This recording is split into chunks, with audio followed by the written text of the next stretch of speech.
name is Kimmie Marek, and I'm the owner and chief executive at Seven Charming Sisters, a fabulous online jewelry brand.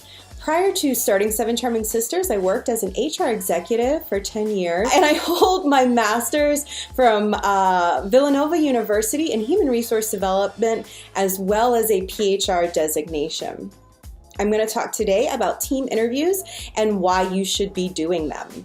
So team interviews have a great impact on the employer brand as well as hiring initiatives. So for starters, team interviews go deeper than your traditional interview, and you can always determine faster if the candidate is a good fit for your brand by having them speak directly to your current leadership and team members.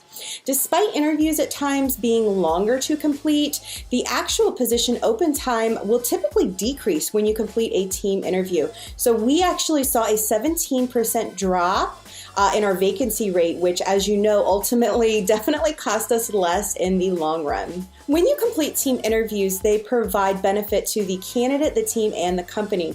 So specifically, the candidate gets a more realistic job preview of what's to come. So we spend almost all of our week at work, right? And we want to spend it with people that are a good fit for us and we get along with. This ultimately will increase retention, productivity, and happiness. For current team members, it gives them a sense of participation in the decision-making process, which ultimately empowers your workforce. So when you allow employees to make decisions, you're letting them know that their opinion matters, and this increases engagement and organizational buy-in. So first and foremost, I prepare my team for team interviews by telling them what not to say. I train them on what they can't ask, so I steer them away. You can't be asking questions about race, religion, or any other protected class topic.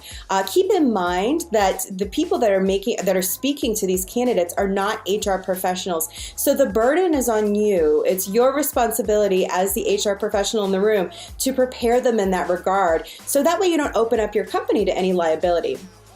Next, I really empower my employees to talk openly about the company, the good, the bad, and the ugly. I want them to have the candidate really a free dialogue, a free conversation without a lot of guidance from me, aside of course from those off-limit topics which I already discussed. And then I also, this is incredibly important, have them write some notes following the interview.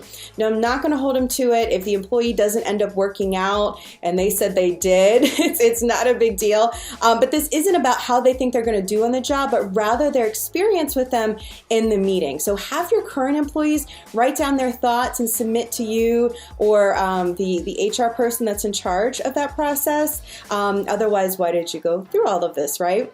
Well, I'm Kimmie from Seven Charming Sisters, and it's been a pleasure talking with you today. Thank you so much.